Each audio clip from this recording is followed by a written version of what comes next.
ভালোবাসে। ওরে বান্দা, তুই মনে করছিস আমার চাইতে তোর আব্বা জান তোকে বেশি ভালোবাসে। ওরে বান্দা, তুই মনে করছিস আমার চাইতে তোর বিবি তোকে বেশি ভালোবাসে। ওরে বান্দা, তুই মনে করছিস আমার চাইতে তোর সন্তান তোকে বেশি ভালোবাসে। না রে বান্দা, না, আমি আল্লাহর চাইতে তোকে কেউ বেশি ভালোবাসে না। মানুষ ও আব্বা জান, আমার ভাই জানেরা, আমি আপনাদেরকে বলছি না রে যুবক যে আপনারা আমাদের মতন হুজুর হয়ে যান, এটা বলছি না বাবা। আপনি যেখানে আছেন সেখানেই থাকেন বাবা। একটা মুসলমানের ছেলে ডাক্তার হবে মুসলমানের একটা গৌরব বাবা। একটা মুসলমানের ছেলে ইঞ্জিনিয়ার হবে, এটা একটা মুসলমানের গৌরব। একটা মুসলমানের ছেলে বাবা বৈজ্ঞানিক হবে, এটা একটা মুসলমানদের গৌরব রে বাবা। আপনি যেখানে আছেন ওখানেই থাকেন, কিন্তু মুসলমান যুবক রে, তুমি বেয়াদব হইও না রে বাবা।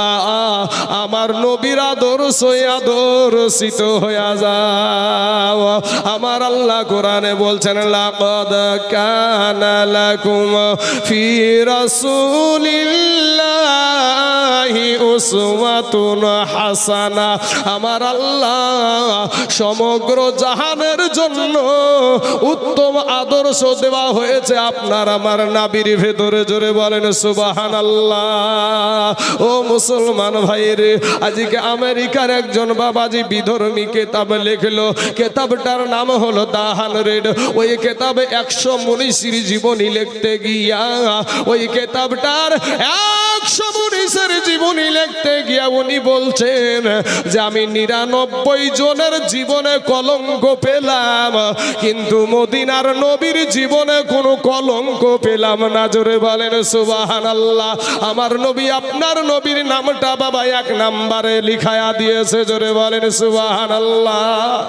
মুসলমান বাবাজি, আজকে সেই নবীর উম্মত আমরা গো।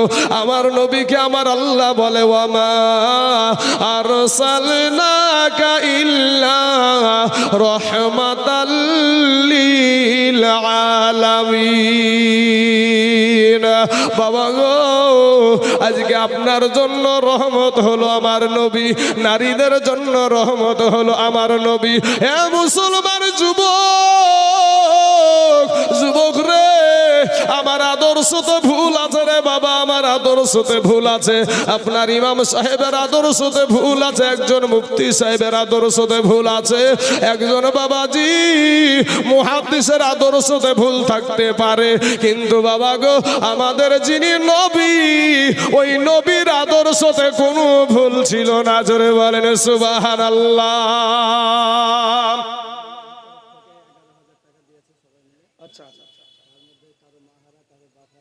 আচ্ছা, মহিলাদের তরফ থেকে 11,000 টাকা দিয়েছে। এদের ভিতরে কারো মা হারা, কারো বাবা হারা, কারো সন্তান হারা, এদের জন্য একটু দোয়া চেয়েছে।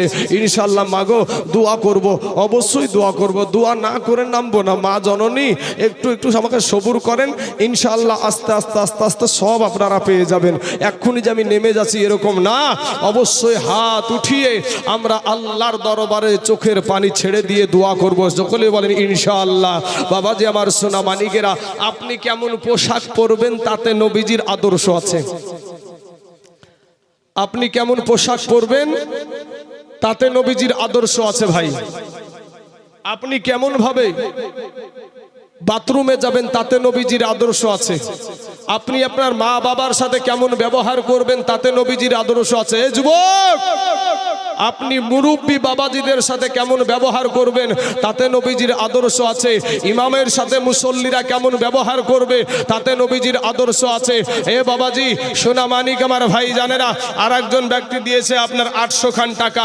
আল্লাহ গো তার 800 টাকাকে আল্লাহ তুমি কবুল করে নাও, আল্লাহ এত দারাজ করে দাও। সুবহানাল্লাহ। বাবাজি আমার ভাই জানেরা, একজন দেশের মেম্বার হয়ে কেমন করে দেশ পরিচালনা করবে তাতে নবীজির আদর্শ আছে। আপনার সন্তান তার মা বাবা বাবার সাথে কেমন ব্যবহার করবে তাতে নবীজির আদর্শ আছে। বিবির সাথে স্বামী কেমন ব্যবহার করবে তাতে নবীজির আদর্শ আছে। পৃথিবীর জমিনে এমন কিছু নাই যে তাতে আমার নবীজির আদর্শ নাই। এমন কি বাবাজি আমাদের মাথার চুল কাটাতেও নবীর আদর্শ আছে। জোরে বলেন সুবহানাল্লাহ। সুন্নাতি চুল কাটা আছে ভাই, কিন্তু দেখবেন আপনার ঘরের সন্তান আমার ঘরের সন্তান বাবা সেলুনে যায়। সেলুন বুঝেন আপনারা? নাপিতের ঘর। এই নাপিতের ঘরে যায় বাবাজি, নাপিতকে কি বলছেন? নাপিতকে বলছেন, নাপিত ভাই আমাকে বান্দর কাট দেন, নাহলে হুলমান কাট দেন। মাথার ভিতরে ভাই টিকটিকিও এখন বানাই। আল্লাহর দেওয়া রং পছন্দ হয় না, দেখবেন কুত্তার লেজের মতন রং করে রাস্তায় ঢং করে ঘুরে বেড়ায়, নিজেকে খুব মহান মনে করে। Madam modern modern. আর মডার্ন গিরি শিখাবে তুই কবরে যাইয়া দেখ, বাঁশের লাঠি রেডি। কবরে শুধু যাইয়া দেখ। বলেন তো আপনি আমাকে যখন কবরে রেখে দিবে তো উপরে বাঁশ দেওয়া হয় না? হয় না? বাঁশ আগে পচে না আমার দেহ আগে পচবে? এত মাস্তানি কিসের রে যুবক ভাইয়েরা? এ যুবক, তুমি আমার কালেমার ভাই, তুমি আমার দুশ্মন না ভাই। তুমি আমার কালেমার ভাই, তুমি আমার মুসলমান ভাই। ফিরে এসো, তোমার পা দুখানা আগায় দাও ভাই। তোমাদের পায়ে হাত দিয়ে বলি ভাই মাস্তানি করিস না ভাই। এই দাড়ি রাখার কারণে আমাদের সম্মান কমেনি রে ভাই। এই টুপি রাখা, টুপি পরার জন্য আমরা না খাইয়া মরি নাই। আমরা দাড়ি রেখেছি বলে মনে হয় আমাদেরকে কোনো মহিলা, কোনো বাপ মা বোধহয় আমাদেরকে কোনো বিবি টিভি আমাদের বোধহয় নাই নাকি গো? এই মৌলভী সাহেবের বোধহয় বিবি টিভি নাই নাকি? হ্যাঁ, সুবহানাল্লাহ। বাবাজি আমাদের বিবি তো আছি, কিন্তু আমাদের বিবিকে আমরাই দেখি, তোমার বিবিকে কিন্তু সবাই দেখে। আমার বিবিকে দেখার হক যেমনি ভাবে আমার, তোমার বিবিকে দেখার হক শুধু তোমার। আজকে বাবা মা খালারা গো, তোমাদের ভিতরে পর্দা নাই। মা জননীরা যেমনি ভাবে নামাজ পড়া ফরজ, অমনি ভাবে পর্দা করাটাও ফরজ। জোরে বলে সুবহানাল্লাহ। বাবাজি আমার যুবক ভাইয়েরা, গুনাহ নিয়ে কবরে যায়ও না রে ভাই। তুমি ভাবছো আমার আগে আমার বাবা মারা যাবে, তুমি ভাবছো আমার আগে আমার মা মারা যাবে। আজকে বিষয়টা ভেবে দেখো যে অনেক এই জায়গাতে বসি আমি দেখিলাম যে সন্তানের জন্য দান পাঠিয়েছে এখানে। আপনারাও দেখলেন যে সন্তান কবরে চলে গেছে, আর সেই সন্তানের জন্য তার মা জননী 10 মাস পেটে ধরেছিল। আজ সেই সন্তানটা 10 মাস পেটে ধরার পরে প্রসাব করতে গিয়ে যে কত কষ্ট হয়েছিল। রক্ত যেমনি ভাবে পানি আপনি এক জায়গায় ঢেলে দিলে পানিটা যেমনি ভাবে গড়ে চলে যায়, অমনি ভাবে বাবাজি আমার মা জননীর আমাদেরকে প্রসাব করতে গিয়ে ওই রকম ভাবে ওই রক্ত গড়ে চলে যায় হসপিটালের জমিনে। একটা সন্তানের মা হতে গিয়ে ওই সন্তান দুনিয়া থেকে চলে গেছে, মা আছে, মা জননী ভুলতে পারে নাই, সন্তানের জন্য দান করছে। মুসলমান যুবকরে আমার, ও কালেমার ভাইয়েরা, আপনার কেউ আপন না রে যুবক, আপনার কেউ আপন না। আমার আল্লাহ বলে বান্দা রে, ওরে বান্দা আমি আল্লাহ তোকে জবান দিয়েছি রে বান্দা। বান্দা রে ওই জবান দিয়া যখন তোর মা জননীকে ডাকবি রে বান্দা, ওই জবান দিয়ে তোর মাকে যখন তুই ডাক দিস, তোর মার কলেজা ঠান্ডা হয়ে যায়। ওরে বান্দা ওই জবান দিয়ে যখন তোর আব্বাকে ডাক দিস, তোর আব্বা জানের কলেজা ঠান্ডা হয়ে যায়। বান্দা রে ওই জবানটা আমি আল্লাহর দান রে বান্দা। ওই জবান দিয়ে তোর মা জননীকে হাজারো বার ডাক দে, তোর বাবাকে হাজারো বার ডাক দে, বাধা নাই রে বান্দা। কিন্তু মাঝে মাঝে আমি আল্লাহকে ডাকলে আমি আল্লাহ তোর উপরে রাজি হইয়া যাব। জোরে বলেন সুবহানাল্লাহ। মুসলমান বাবাজির আমার ভাই জানে রাগো, ওরে আমার নবীর আদর্শের উম্মতেরা, ফিরে আসেন বাবা, তওবা করে আল্লাহর কাছে ক্ষমা চান। আমার আল্লাহ আপনার জীবনের সমস্ত গুনাহকে মাফ করায়া দিবে। জোরে বলেন সুবহানাল্লাহ। এ মুসলমান, আজকে আল্লাহকে মানো না রে যুবক। তুমি যখন তোমার মা জননীর গর্ভে ছিলা রে বাবা, মায়ের গর্ভে তুমি বলছো রুজির মালিক আল্লাহ, আমিও বলি রুজির মালিক আল্লাহ, আর একজন আলেমও বলছে রুজির মালিক আল্লাহ। কিন্তু আমাদের মুখে এক কথা, কাজে কিন্তু আর এক দেখা যায়। একটা মানুষ নামাজ পড়ছে, আর একটা মানুষ নামাজ পড়ে না। নামাজি ব্যক্তি বলে ভাই দুনিয়াটা কিছু না রে ভাই, নামাজ পড়তে চলো। তোমাকে অজুহাত দেখালো কাজ নিয়ে সময় পাই না। কাজ করে কিসের কারণে? কিছু ইনকামের জন্য কাজটা করা হয় বাবা, কিছু মুনাফা পাওয়ার জন্য কাজ করা হয় রে বাবা। কিন্তু মুসলমান যুবক রে, একটা বার চিন্তা করো রে বাবা, আজকে তুমি কাজের বাহানা দাও। তুমি যখন তোমার মা জননীর গর্ভে ছিলা, তুমি যখন তোমার মায়ের গর্ভে, তখন সন্তানগুলা বাবা জীবিত থাকে না মরা থাকে বাবা? জীবিত। তো জীবিত থাকতে হলে তো খাবারের প্রয়োজন হয়, খাবারের প্রয়োজন হয়। মনে হয় মমতা ব্যানার্জি মনে হয় খাদ্য সুরক্ষার কার্ড মায়ের পেটে বোধহয় দিয়েছিল নাকি, দেয়নি? মনে হয় নরেন্দ্র মোদী দিয়েছিল, দেয় নাই। আমার আল্লাহ পাক বলে বান্দারে, আমি আল্লাহ তোকে, আমি তোর কোনো পরিচয় ছিল না, তোকে কেউ চিনতো না, তোকে কেউ জানতো না। আমি বিন্দু মাত্র নাপাক পানি দ্বারা আমি আল্লাহ তোকে আমি মানুষে রূপান্তরিত করেছি।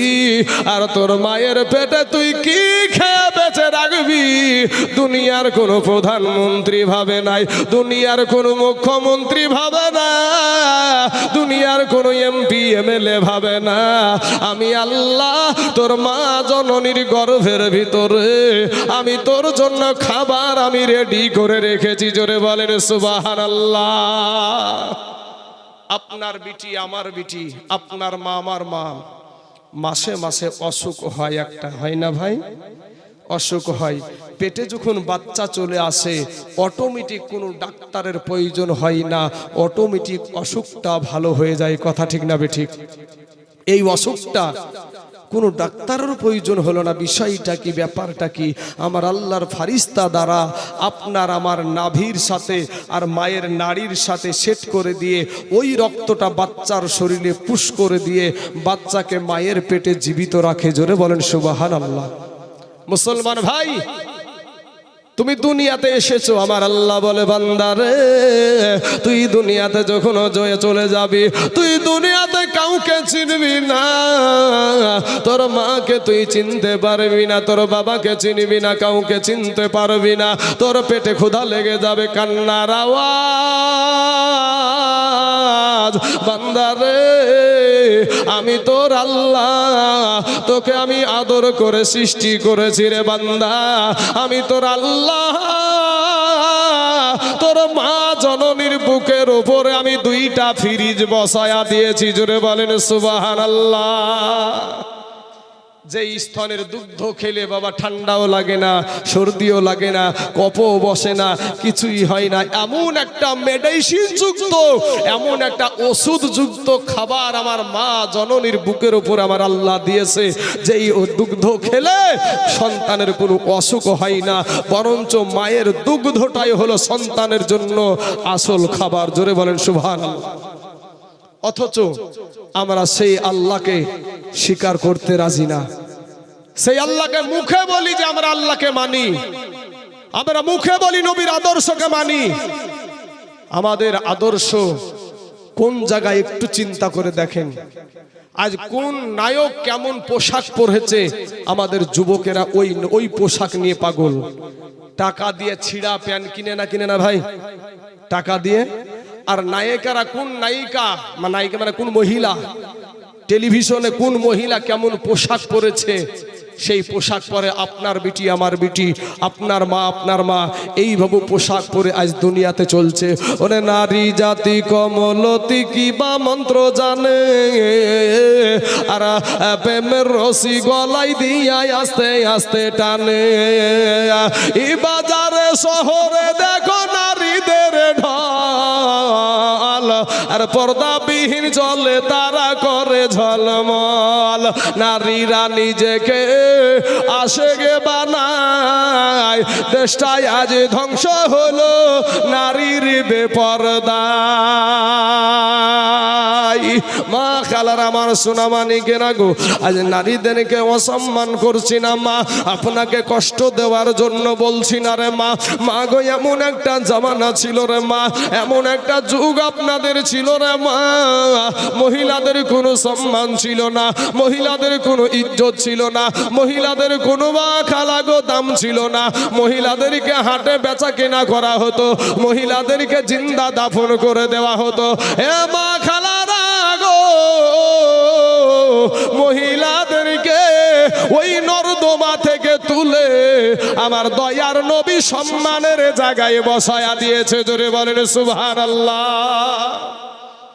আমার দয়ার নবী মায়ের জাত বানিয়ে দিয়েছে। জোরে বলেন সুবহানাল্লাহ, সুবহানাল্লাহ। আমরা পুরুষেরা আমাদের পায়ের তলে জুতা, আর আমার মায়ের পায়ের তলে হলো আল্লাহর জান্নাত। জোরে বলেন সুবহানাল্লাহ, সুবহানাল্লাহ।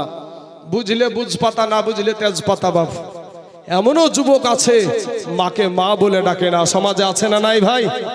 আব্বাকে আব্বা বলে ডাকে না, আছে না নাই? ও যতই বড় বক্তা হোক আর মুফতি হোক আর মুফতি মুহাদ্দিস হোক, মক্কা মদিনার ইমাম হইয়াও আল্লাহর জান্নাতে যাওয়া হবে না ভাই। পরের বিটি কাল ভাগানি পাল্লাই পড়ে এই যে ঈদুল ফিতর গেল, বাপের জন্য একটা নতুন পোশাক কিনে নাই। নবীর আদর্শ নিয়ে আমি কথা বলছি বাবাজি। আমার আল্লাহ তার বান্দাকে বাবা কঠিন, আমার মায়ের চাইতে, আমার বাবার চাইতে, আপনার মায়ের চাইতে, আপনার বাবার চাইতে কোটি কোটি কোটি গুণে আমার আল্লাহর মায়া আপনার উপরে বেশি। জোরে বলেন সুবহানাল্লাহ। ওই বান্দা জাহান্নামে যাক, এটা আমার আল্লাহও চাই না, কিন্তু আমাদের কর্মের ফলে আমাদেরকে জাহান্নামে যেতে হবে। আমাদের কর্মের ফলে জাহান্নামে যেতে হবে। মুসলমান ভাইয়েরা, আমার আল্লাহ বলে বান্দারে গুনহা নিয়ে কবরে আসিস না। আল্লাহর কোরআন, গুনহা নিয়া কবরে আইসো না, তবে আসলে আসো পাক্কা সাচ্চা ইমানদার মুমিন মুসলমান হয়ে আসো, নচয় তো কবর কঠিন জায়গা বাবা। আপনাকে তিনখানা কাফন ছাড়া আর কিচ্ছু দিবে না। যাদের জন্য আপনি খেটে দেহের রক্তকে ঘাম বানিয়ে পানি করছেন, এরা একজনও আপনার কবরে যাবে না। হাসরের ময়দানে বাপ দৌড়াবে বেটার পিছনে, বেটা দৌড়াবে বাপের পিছনে। যদি বাপ জান্নাতের টিকিট পেয়ে গেছে আর বেটা জাহান্নামের টিকিট, বেটা বলবে আল্লাহ গো, এটা আমার বাপ, এ আমার দুনিয়াতে গার্জেন ছিল, এ আমার দুনিয়াতে এই আমার মা ছিল, এ আমার গার্জেন ছিল, জীবনে কোনোদিন একটা থাপ্পড় মেরে আমাকে মসজিদে নামাজ পড়তে পাঠাই নাই, জীবনে একটা থাপ্পড় মেরে আমাকে মাদ্রাসায় পাঠাই নাই, আমাকে কোরআন শিক্ষা করতে পাঠাই নাই। ওগো আল্লাহ, আমার মা বাবা যদি আমাকে ছোটকাল থেকে যদি আমাকে ওই কোরআন শিক্ষায় শিক্ষিত করত, আজকে হয়তো আমি জান্নাতে যেতাম। যেহেতু আমার গার্জেন ছিল, অতএব আমি জাহান্নামের কারণ, আমি জাহান্নামে যাওয়ার কারণ হলো এরাই, কারণ এরা আমাকে ওই শিক্ষায় শিক্ষিত করেনি, আমাকে ওই দিকে কোনো সময় তাগিদ দেয়নি। রমজান মাসে রোজা রাখতে চেয়েছি, তো রোজা রাখতে যখন আমি চেয়েছি, তখন মনে মা বাপ বলেছে আমার বেটার শরীর খারাপ হয়ে যাবে, তার জন্য রোজা রাখতে আমাকে দেয় নাই। ও আল্লাহ, আমি যদি জাহান্নামে যাই, তার জন্য আমার বাপ মাকেও জাহান্নামে দিতে হবে। আপনার দুশ্মন হয়ে দাঁড়াবে আপনার সন্তানেরা, আপনার সন্তানেরা আপনার দুশ্মন হয়ে দাঁড়াবে। মুসলমান বাবাজি, আমার ভাই জানেরা, ফিরে আসেন, মা খালারা ফিরে আসেন। মনটা কি চাই না রে মা, যে আমি একটা হাফিজের মা হয়ে কবরে যাব, আমি একটা আলেমের মা হয়ে কবরে যাব? আমার মাও মা, আপনিও একজন মা, একজন বাবাজি। আমার সোনা মানিকেরা, আমার ভাই জানেরা, আমার এই মৌলানা সাহেবের মাও মা, আপনিও একজন মা। মাগো, ও যুবক ভাইয়েরা শোনা, আজকে যুবক রে, আমি এমন ভাবে বলেছি যে তোমাদের পা দুখানা আগায়া দাও, তোমাদের পায়ে হাত দিয়ে বলি, তারপরও দিল নরম হয় না, তারপরও বাবাজি দিলটা নরম হয় না। গুনহাই গুনহাই বাবাজি আমাদের কালটা একেবারে পাথর হয়ে গেছে। আল্লাহর কোরআন বলছে, খতামাল্লাহু আলা কুলুবিহিম ওয়া আলা সামইহিম ওয়া আলা আবসারিহিম গিশাওয়াতুন ওয়া লাহুম আযাবুন আযীম। আমার আল্লাহ বলছে চোখ আছে, তারপরও দেখার পরও না দেখার ভান করবে।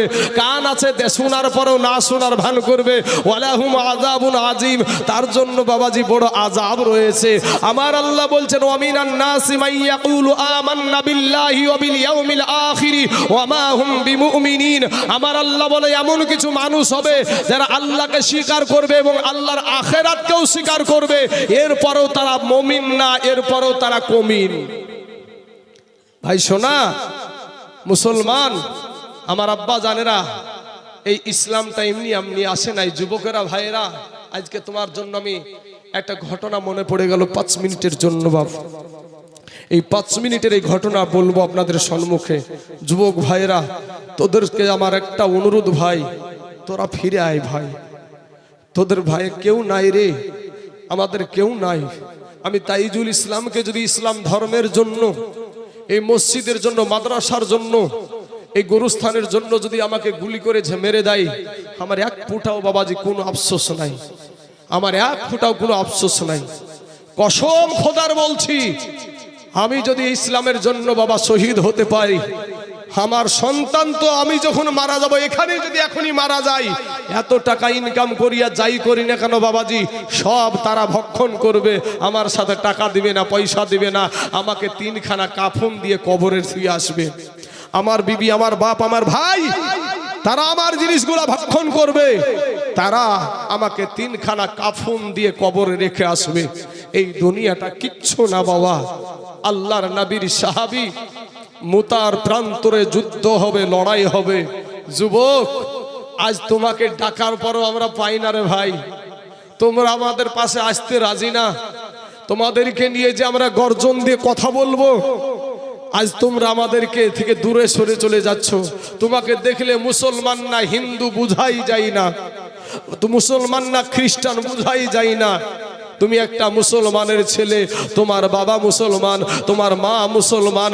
দেখো ভাই, তোমাদেরকে যে ঘটনাটা আমার মনে পড়েছে, ওই ঘটনাটার দিকে একটু আগিয়ে নেছি। কারণ আমার নবীর পাশে তোমাদের মতন যুবকেরা, তোমাদের মতন নৌজওয়ানেরা আমার নবীর পাশে বিবিকে বিধবা করে দিয়ে, সন্তানকে এতিম করে দিয়ে, আমার নবীর পাশে সহযোগিতা করে এই ইসলামটাকে প্রতিষ্ঠিত করেছে। জোরে বলেন সুবহানাল্লাহ। বাপ, মুতার প্রান্তরে লড়াই হবে, ওদিকে কাফেরদের সৈন্য হলো 1 লক্ষ, মুতান্তরে 2 লক্ষ। আর এই দিকে আমার নবীজি মুসলিমদের সৈন্য বানালেন মাত্র 3000। কয় হাজার? 3000। এই 3000-এর ভিতরে আবার 3টে সেনাপতি বানালেন। যুদ্ধের ময়দানে সেনাপতি লাগে 1 জন, নবী বানালেন 3 জন। এই 3 জন থেকে বোঝা যায় নবী যখন 1 জনের জায়গায় 3 জন বানিয়েছে, বোঝা যায় যে এই 3 জনের ভিতরে 1 জনও বাড়ি ফিরবে না। এখান থেকে বোঝা যায় যে আমার নবীজি গায়েবের সংবাদদাতা। জোরে বলেন সুবহানাল্লাহ। শুধু ওটাই কেন দেখবেন বাপ, আল্লাহর কোরআন আপনারাও জানেন, আলাম তারা কাইফা ফাআলা রাব্বুকা বিআসহাবিল ফিল। আমার আল্লাহ বলে, হে নবী, আপনি কি নজর করেননি? আপনার বাংলা যদি কোরআন শরীফ বাংলা তরজমার যদি বাড়িতে থাকে, তাও দেখেন গা, মিলান গা। ফতুয়া জারি করছি না বাবাজি, ফতুয়া জারি করে মানুষের ঈমান নষ্ট করার জন্য নয়, করছি না, বলছি না। আপনার বাড়ির কোরআনে যে দেখেন গা, ওখানে লেখা আছে, আপনি কি দেখেননি বা আপনি কি নজর করেননি ওই হস্তি বাহিনীর সাথে কি ব্যবহার করেছি? বাবাজি, আবরাহা নামে একটা বাদশা আল্লাহর ঘর কাবা শরীফ ভাঙতে গিয়েছিল, শুনেছেন অনেক মৌলবীর মুখে। আর আবাবিল পাখি দিয়া আপনার 2 পায়ে 2টা কঙ্কার পাথর আর ঠুটে একটা করে পাথর, এই পাথর দিয়ে কাবা শরীফকে আল্লাহ রক্ষা করেছিল। তো আমার ওই যে ঘটনাটা আমার নবীজি দেখেছেন, তো দেখেছেন নবী তখন কোথায়? নবী তখন মা আমেনার গর্ভে। জোরে বলেন সুবহানাল্লাহ। মা আমেনার গর্ভে। তো মা আমেনার গর্ভে যখন নবীজি আছেন, বলেন তো আমরা কি আমাদের মায়ের গর্ভে থেকে দুনিয়াতে কিছু দেখেছি? যুবকেরা ভাইরা, কিছু দেখেছি? কিচ্ছু দেখি নাই ভাই। কিন্তু আমার নবীকে আল্লাহ বলছে, আপনি কি দেখেননি বা আপনি কি নজর করেননি? বোঝানোর জন্য একটা কথা বলি, আমি যখন স্টেজে আসলাম, স্টেজে যখন উঠলাম, আপনারা দেখেছেন না দেখেননি?